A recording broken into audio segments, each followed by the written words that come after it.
Este mensaje es la culminación tiene que ver con el cumplimiento de las profecías. Es la culminación de la reflexión de la salvación de la palabra de Dios en cuanto al Salmo 22. Porque ese clamor, próxima slide, ese clamor que quedó pendiente como un eco a través de los siglos, tiene que ver contigo y conmigo.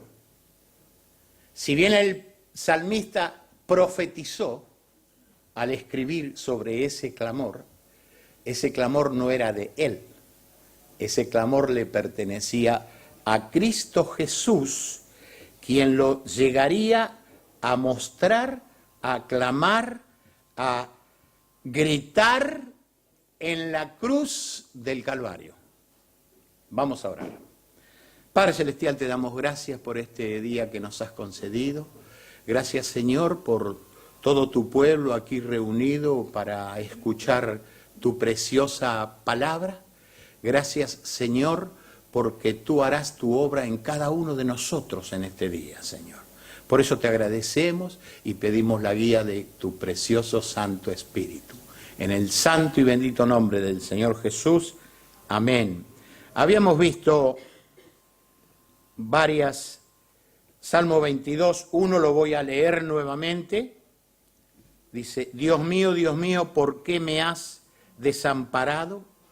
¿Por qué estás tan lejos de mi salvación y de las palabras de mi clamor?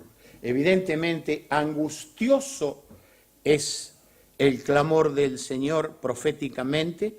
Hemos visto las evidencias bíblicas en el Nuevo Testamento, nos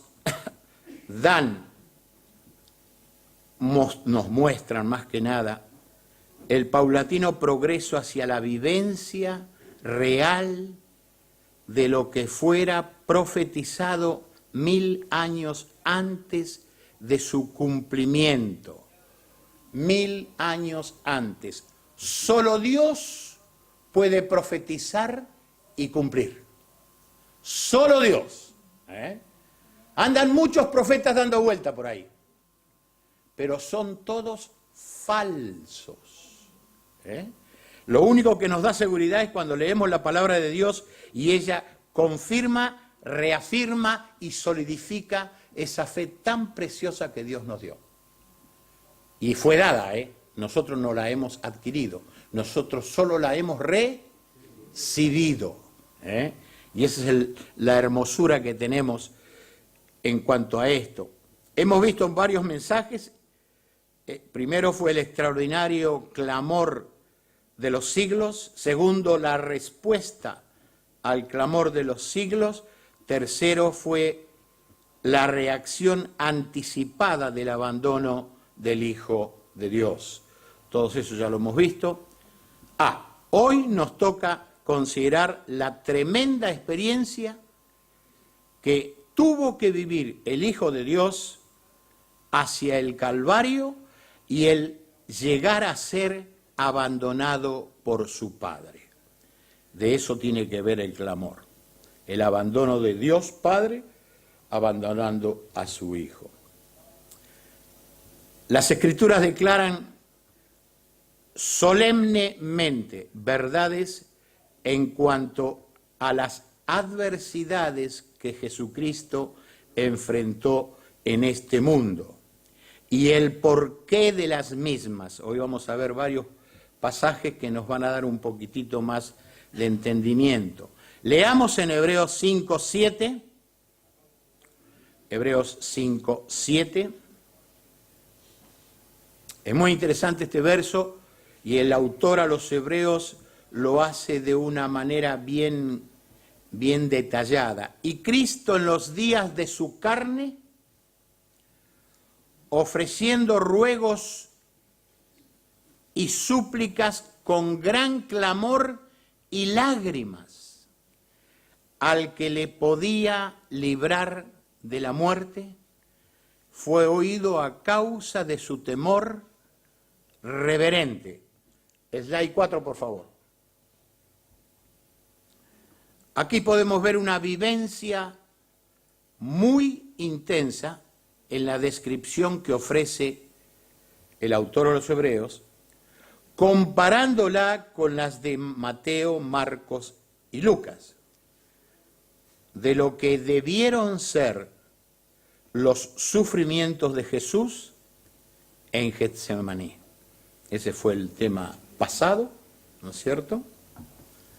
Y evidentemente fue muy hermoso poder entender que Cristo sufrió tanto, tanto, tanto por viles pecadores como yo y como usted.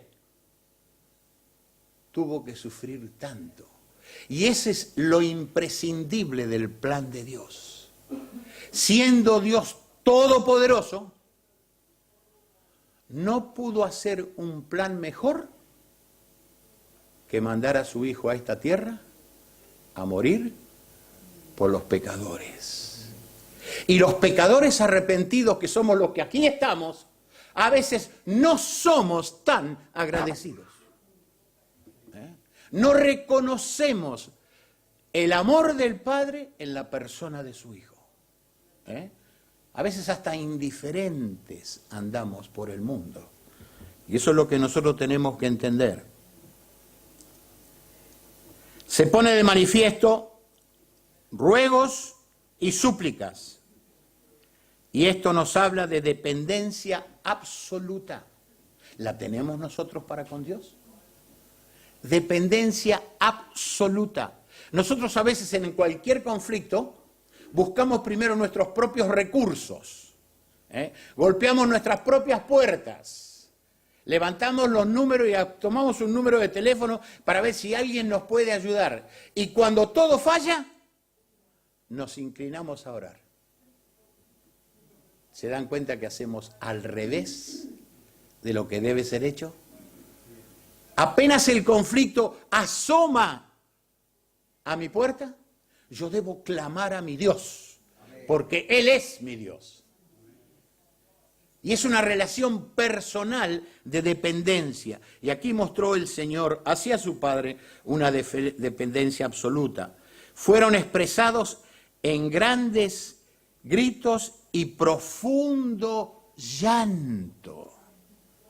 Profundo llanto. Ese llanto fue un caudal que brotó de sus entrañas. Ahora, ese llanto que él derramó en el Getsemaní no tuvo que ver contigo y conmigo. Tuvo que ver con el dolor que él iba a sufrir al sentirse abandonado por su Padre. Cuando él quedara solo. ¿Saben lo que es para él haber quedado ausente de Dios, siendo que vivió toda la eternidad con su Padre? Eso es lo que nosotros tenemos que entender para que cuando lleguemos al sufrimiento de los clavos, no pensemos que los clavos fueron los que más dolieron. Ni aún el lanzazo fue lo que más dolió. El dolor del Señor fue completamente espiritual. La letra C, el que fuera oído,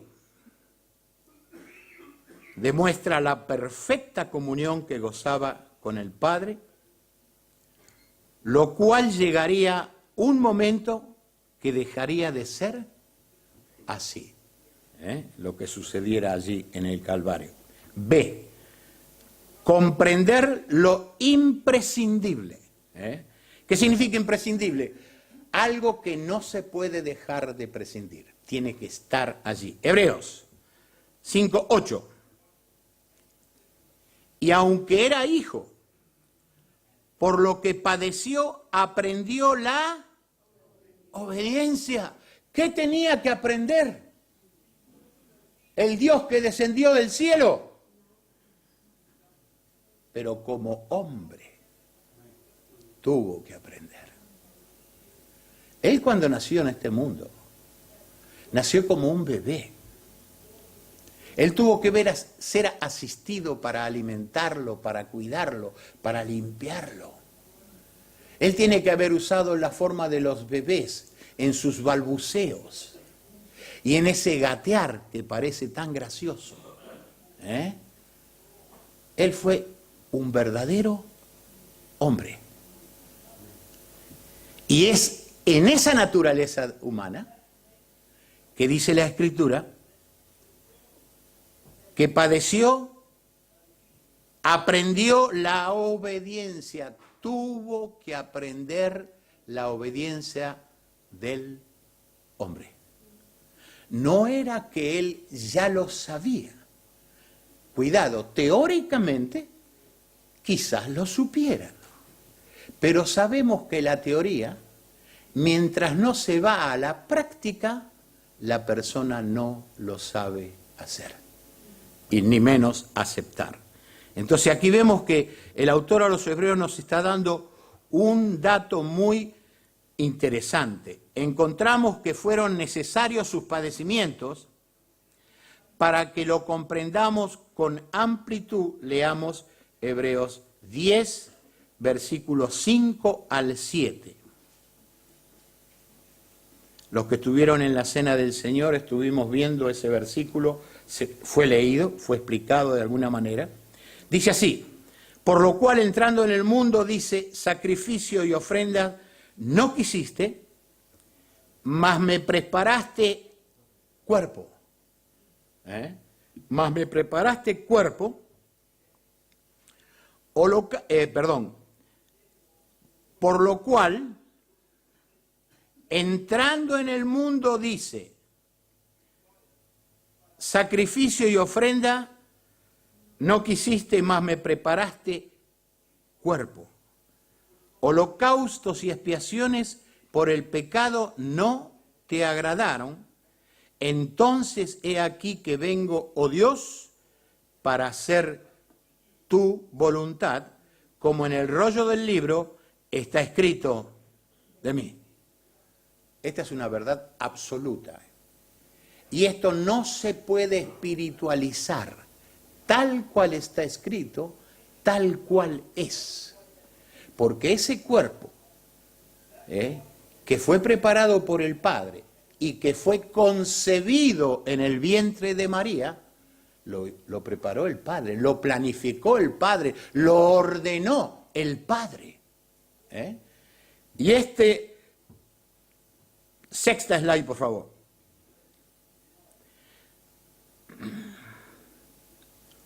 Este es un claro concepto del Salmo 40, donde se explica que los múltiples sacrificios ofrecidos por los hebreos no complacían a Dios.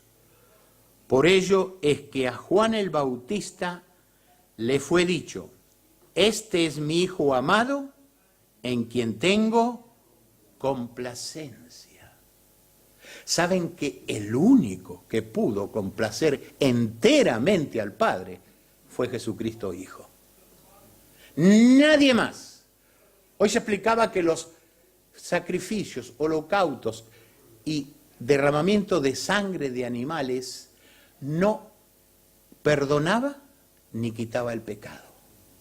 Lo único que hacía era cubrir el pecado de la nación delante de los ojos de Jehová. Una manera figurada.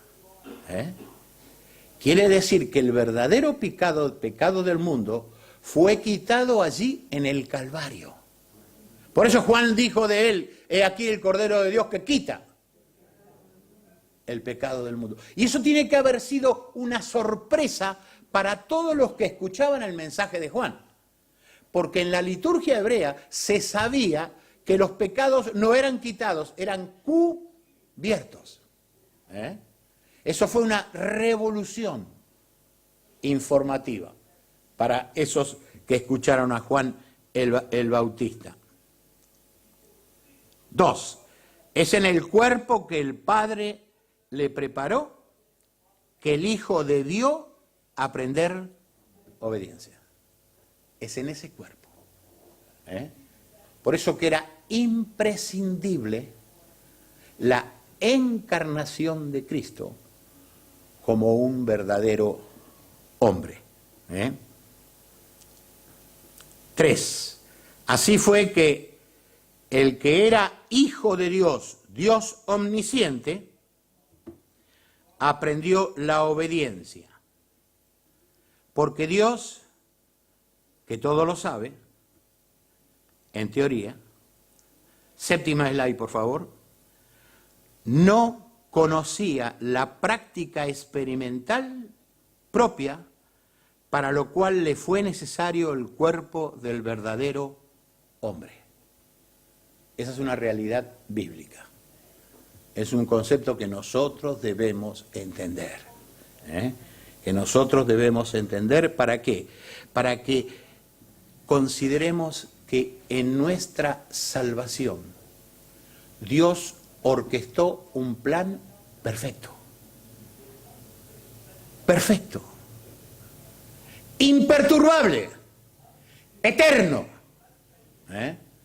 Nadie puede perturbar la salvación que es en Cristo Jesús. Y gracias al Señor que Él nos ha llamado a ser beneficiarios de esta hermosa salvación.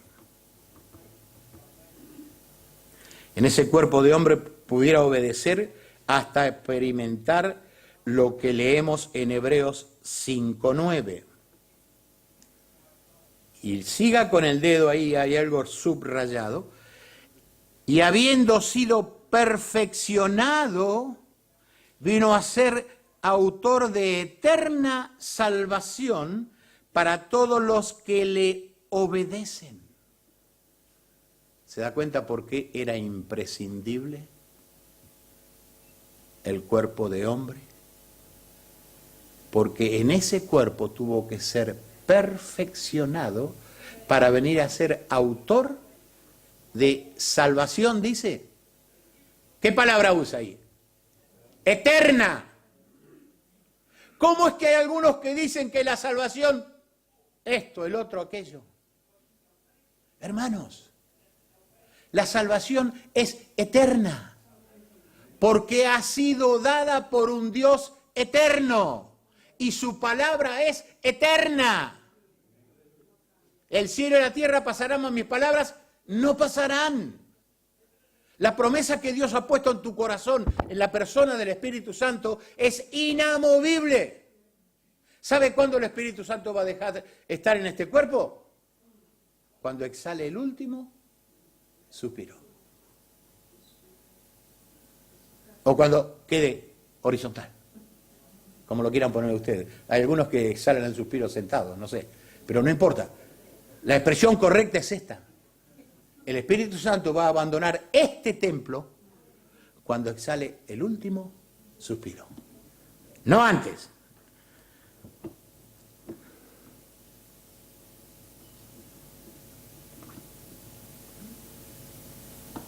Él vino a buscar y a salvar lo que se había perdido.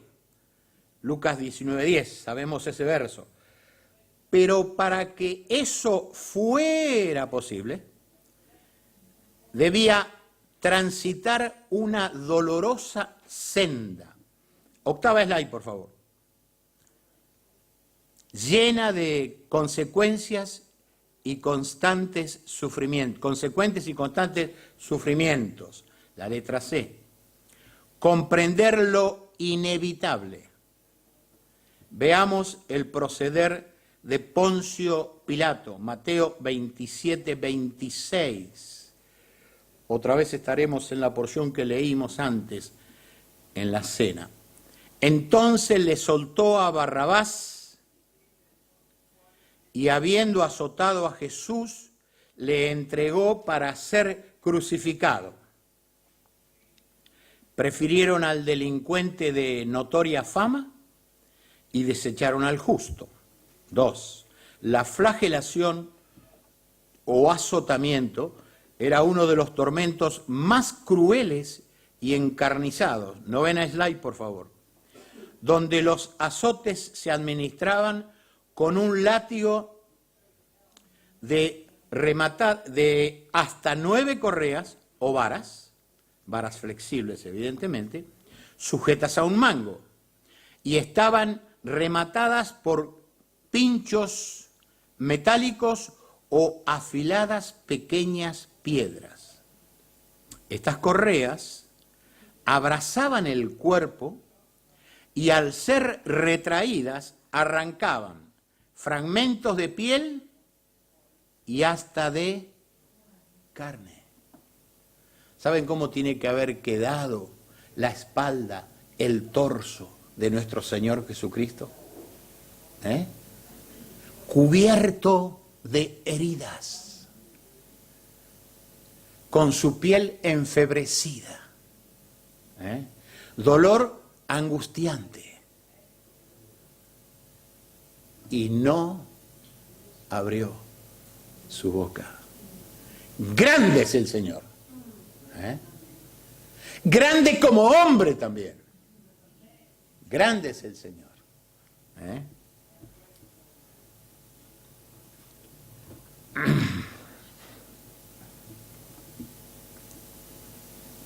Como consecuencia, era un tormento tan doloroso y cruento que a veces el individuo se desvanecía por el intenso dolor que experimentaba. Mateo 27, 27. Entonces los soldados del gobernador llevaron a Jesús al pretorio y reunieron alrededor de él a toda la compañía. Slide 10, por favor. Déjenme decir que una compañía podría tener mínimo 10 hombres y hasta 100 hombres, porque eran la compañía que guardaba a los emperadores o a los jerarcas de los gobiernos en esa época, ¿no es cierto? 27, 28. Y desnudándole. ¿Saben que este verso, desnudándole, hablando con ciertas personas años atrás, me decían, no, eso es imposible? Digo, ¿por qué es imposible? Porque vos lo ves en los cuadros y en los retratos, en los lugares que está cubierto. Claro, le digo, claro que está cubierto. Pero ¿qué quiso decir el Espíritu Santo cuando escribió y desnudándole? ¿Qué es lo que quiso decir? El Señor fue avergonzado, hermanos, ridiculizado delante de los hombres, por los mismos que él después pediría, Señor, perdónalos, no saben lo que hacen. Y desnudándole, le echaron encima un manto de escarlata. El deseo de avergonzarle, la burla y el escarnio dominaban estos corazones, de manera tal que fueron implacables al extremo. Implacables al extremo. Verso 29. Y pusieron sobre su cabeza una corona tejida de espinas y una caña en su mano derecha, e hincando la rodilla delante de él, le escarnecían, diciendo, salve, Rey de los judíos. Número 1. No era una mera corona, sino como una banda de zarzas entretejidas, todas llenas de espinas, y no espinas pequeñas precisamente, de esas que se quebrarían, sino de esas que se hundían en la carne. 11ª slide, por favor. Se hincaban alrededor de su cabeza. Número 2, delante de muchas personas fue mofado y ridiculizado. Verso 30.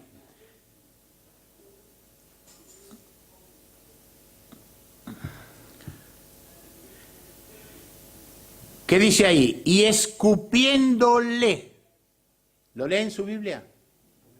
Escupiéndole. ¿Cuánto tuvo que soportar el Señor. Con solo abrir su boca, legiones de ángeles hubieran venido a librarlo de esa vergonzosa situación. ¿Y saben por qué él no abrió su boca? Por usted y por mí. Porque él tenía una misión que cumplir. Él tenía una misión que cumplir. Y escupiéndole, tomaban la caña y le golpeaban en la cabeza. Podemos imaginar el efecto que la corona de espinas producía por la fuerza de los golpes que le propinaban, hasta hacerle sangrar por diversas heridas, de manera tal que cubría de sangre su rostro que estaba ensangrentado, amoratado. Vamos a ver qué es lo que nos dice Isaías 52:14 al respecto. ¿Cómo se asombraron de ti muchos? De tal manera fue, está subrayado, desfigurado de los hombres su parecer. Sus facciones, hermanos queridos, quedaron deformes. Quedaron deformes por la brutalidad de los golpes, por ver ese aspecto ensangrentado. Vuelvo a repetir, ¿por quién lo hizo? Por ti y por mí. Que esto sirva, hermanos, para hacernos recordar cuánto le debemos al Señor. Cuánta fidelidad Él merece del corazón de sus redimidos. Cuánta.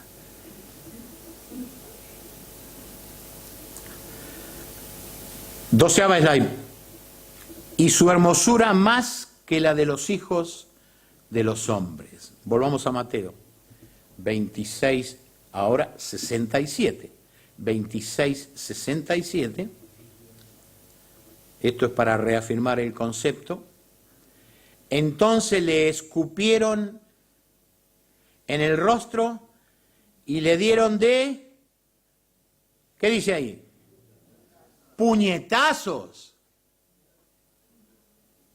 Hermanos, tremendo, tremendo. Y otros le abofeteaban. Esto fue hecho por malvados individuos que estaban acostumbrados a producir el mayor posible dolor en las personas. O sea, eran mercenarios que disfrutaban de su trabajo. Eso era.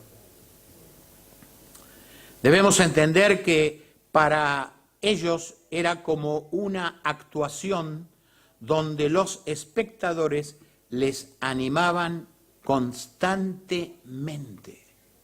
Se excitaba la turba y más gritaba, porque era un espectáculo. Vergonzosamente, leyendo libros historiadores, la gente llevaba a sus niños a las crucifixiones. Era un espectáculo público. Desgraciadamente eso era así.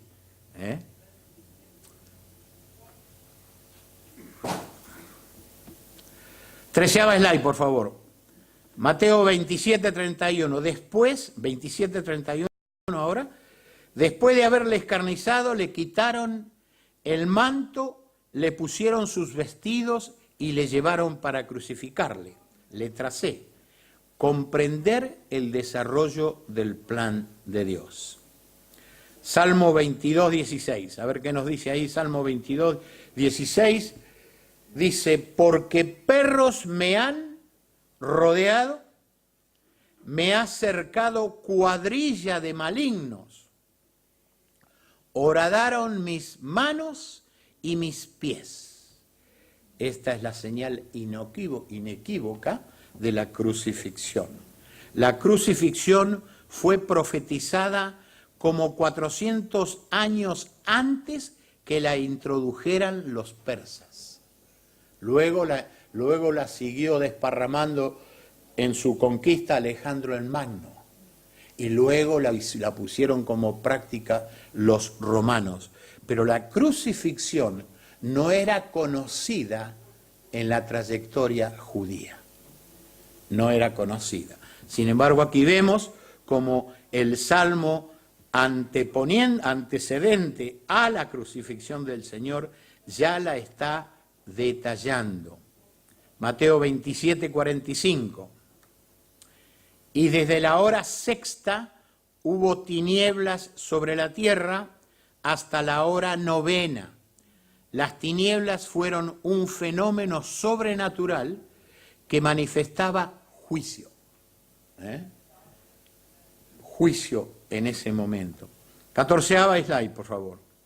En estas 3 horas se enmarca el juicio que caería sobre la persona del Hijo del Hombre, Jesucristo, quien como sustituto ocupó nuestro lugar para recibir el castigo que te correspondía a ti y me correspondía a mí.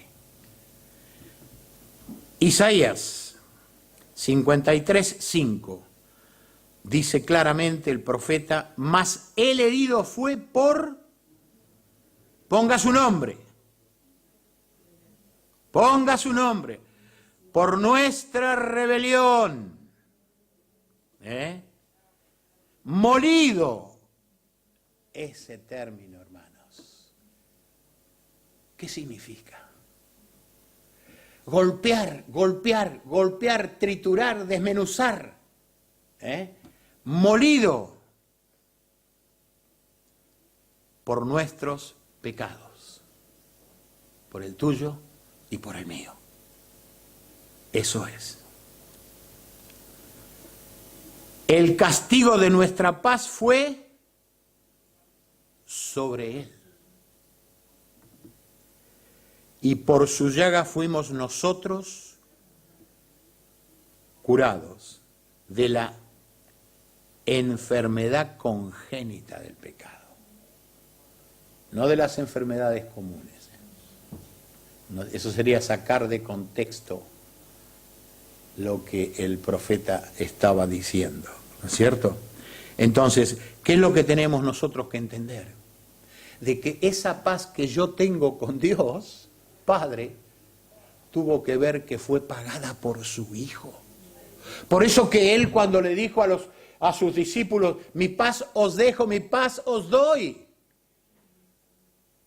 porque le había comprado esa paz en la cruz del Calvario. Por eso que la paz de Dios es tuya y es mía, porque Él nos la dio. Él nos la dio y nos pertenece, y lo que Dios da no quita. 53:6. Todos nosotros nos descarriamos como ovejas, cada cual se apartó por su camino, mas Jehová cargó en él el pecado de ¿quiénes? De todos nosotros. Lógico que cuando uno lee, dice: bueno, pero como un día me dijeron, esto tiene que ver con el pueblo judío. Amén. Pero tiene que ver con la iglesia también. Porque Cristo murió por el pecado del mundo. Estamos todos involucrados. Lógico que no todo el mundo se salva. Pero ¿saben por qué no se salva? Por la dureza del corazón. Nada más. Nada más. Por no aceptar el regalo de Dios. Nada más que por eso. Porque el pago ha sido hecho. 15ª slide, por favor. Para recibir el castigo que nosotros merecíamos. Segunda a los Corintios 5:21. Este es un pasaje, Pablo lo hace bien claro. Al que no conoció pecado, por nosotros lo hizo pecado, para que nosotros fuésemos hechos justicia de Dios en él. La obra de Cristo en la cruz del Calvario nos ha dado la justificación. Justificados pues por la fe, tenemos paz para con Dios. La maravilla de las Escrituras. ¿Por qué fue hecho pecado? Pregunta para reflexionar. Porque debía sustituir a los injustos pecadores, haciéndose acreedor al castigo en el justo juicio. O sea, cuando Dios Padre, al poner el pecado sobre su Hijo y derrama su ira sobre ese pecado que estaba sobre su Hijo, Dios Padre fue justo. ¿Entienden? Dios Padre fue justo, ajusticiando al que sustituyó a los pecadores. Esa es la idea que nosotros tenemos que entender. Porque la paga del pecado es muerte. Romanos 6:23a. ¿Por qué la paga del pecado es muerte? Romanos 6:23a. ¿Para qué fue hecho pecado? Ya lo hemos visto. Para que Dios imputara la justicia de Cristo a los pecadores. Sucedió un traspaso. Su justicia nos fue concedida a nosotros, nuestra injusticia le fue concedida a Él. Por eso es que Él recibió el castigo. A nosotros se nos dio la justicia de Cristo sobre los injustos arrepentidos. Miren que se predica mucho, pero la palabra arrepentimiento no se usa mucho. Y ahí está el problema. Porque se da una mala información. Es un evangelio diluido. Y eso no es así. Porque Cristo murió por el pecado del mundo, pero solo se salvan los arrepentidos, que confiesan su condición, que reconocen su falta, que saben que necesitan un Salvador y que se apropian del Salvador, aceptándolo en su corazón. Y cuidado, no tanto de labios, sino que tiene que estar aquí. Aquí tiene que estar el Salvador. 16 slide, por favor. ¿Cuál vino a ser el resultado? La absolución de toda culpa y castigo, debido a que Él recibió el castigo, mas la dádiva de Dios es vida eterna en Cristo Jesús, Señor nuestro. Romanos 6:23b. Por ello es que los creyentes, debería haber puesto verdaderos creyentes, somos aceptos en el amado. Efesios 1:6. Somos aceptos en el amado. ¿Por qué somos aceptos en el amado? Porque no hay otro nombre bajo el cielo dado a los hombres en que podamos ser salvos. Para entrarle al cielo es necesario ser acepto en el amado. Porque el amado fue el único quien pudo complacer enteramente al Padre. Eso es lo que tenemos que entender. Eso es doctrina pura. 27:46 de Mateo. Cerca de la hora novena, Jesús clamó a gran voz diciendo: Elí, Elí, lama sabactaní. Esto es, Dios mío, ¿por qué me has desamparado? D. Comprendiendo el plan de Dios. En estas 3 horas hubo intensa agonía física y espiritual. Slide 17, por favor. En cuanto a toda la aflicción física que los hombres le infligieron, leamos la respuesta en Hechos 2, 22 y 23. Es Pedro quien predica en el primer mensaje que da la iglesia. Hechos 2, 22 y 23 es en el día de Pentecostés. Dice así: varones israelitas, oíd esta palabra.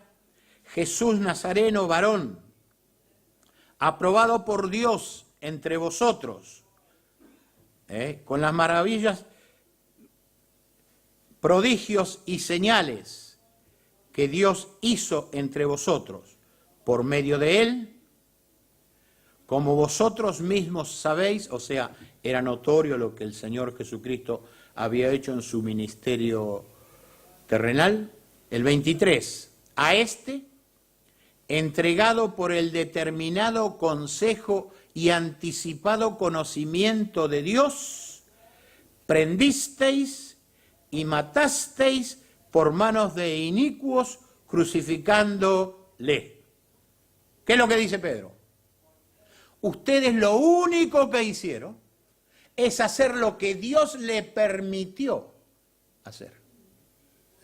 Y todavía que dice que necesita un poquitito más de investigación, determinado consejo. Era como si Dios los hubiera guiado a hacer todas las maldades que hicieron sobre la persona de Jesucristo. Ese es el plan. Ese fue el plan de Dios.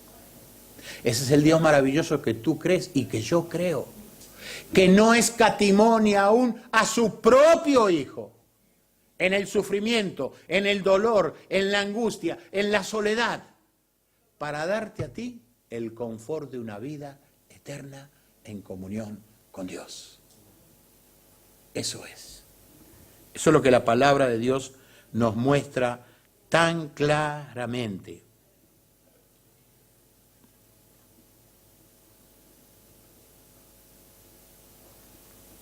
En su decreto divino,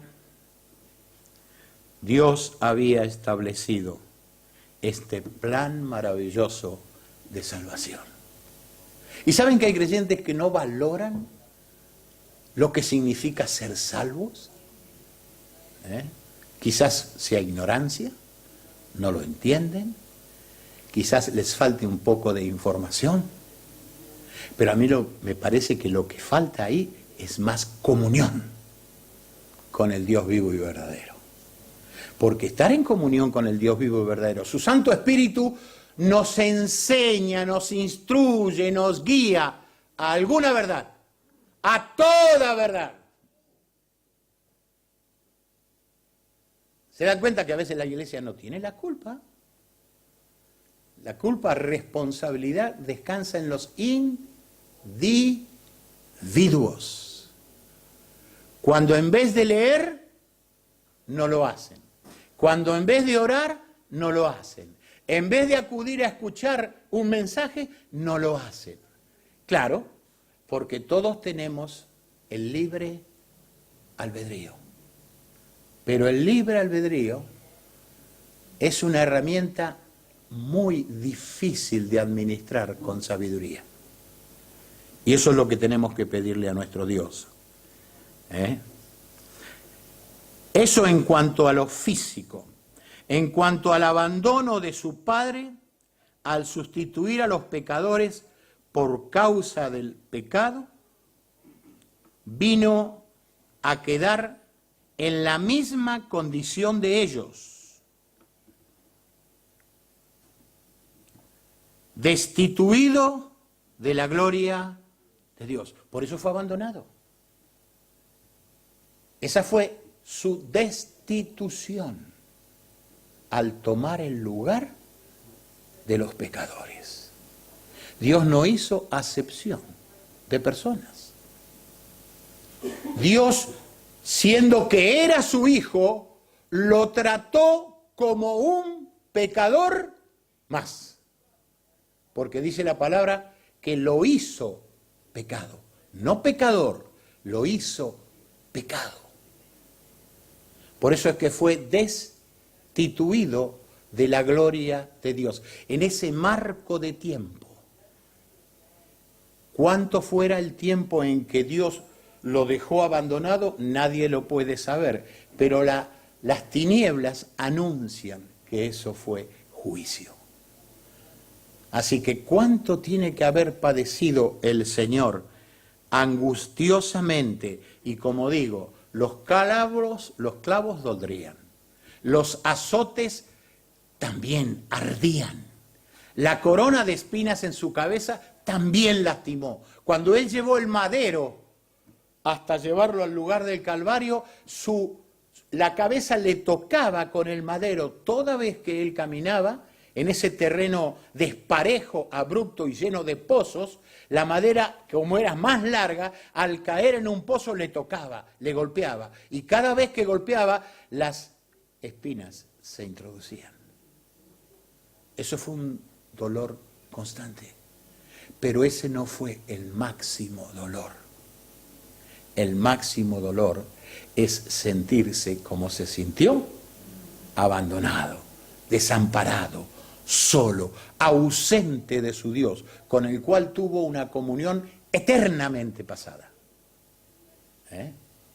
Y tuvo que suceder ese paréntesis. Ese paréntesis.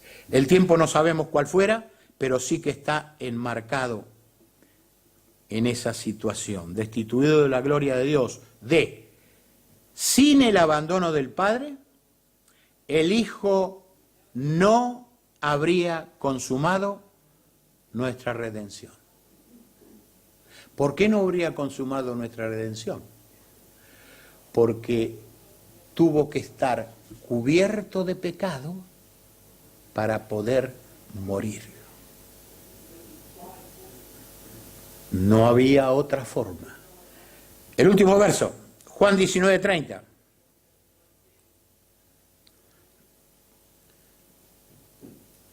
Está ahí. Cuando Jesús hubo consumado el vinagre, dijo: consumado es. Y habiendo inclinado la cabeza, entregó el Espíritu. ¿Cuál sería nuestro destino sin la consumación redentora? Todos dignos de condenación, del primero al último, todos y cada uno, por cuanto todos pecaron, están destituidos de la gloria de Dios. O sea, que Jesucristo aceptó ser inaceptable ante Dios para que tú y yo fuéramos aceptos. Aceptó vivir la enemistad con su Padre para que tú y yo tengamos amistad eterna con Dios. ¿Qué haces de tu vida como un creyente? ¿Entiendes lo que ha costado tu salvación? Piénsalo, reflexiona. Y si entre nosotros hay alguien que aún no aceptó a Jesucristo, por favor, recapacite. Porque aquel que murió en la cruz del Calvario es el único que puede dar salvación y vida eterna, derramando esa preciosa sangre, sangre única, sangre perfecta, sangre pura, vida. Y él entregó esa vida voluntariamente. Lógico que para volverla a tomar, porque Él es el Todopoderoso. Que el Señor nos bendiga en esta review de las Escrituras que tanto nos muestran la salvación en Cristo Jesús como poderosa y no puede ser perturbada por nada ni por nadie. Oremos. Gracias, Señor, por Cristo Jesús. Gracias por su vida, Señor. Y gracias por su muerte, porque nos ha dado salvación, nos ha dado vida eterna y nos ha dado esta hermosa esperanza de que porque Él resucitó, también nosotros resucitaremos para estar siempre con Él. Bendecimos tu nombre. Te damos gracias por tu Santo Espíritu que nos da el discernimiento para considerar las Escrituras. Te damos gracias por tu palabra, la cual deseamos atesorar más y más cada día. En el nombre del Señor Jesús, amén, Señor.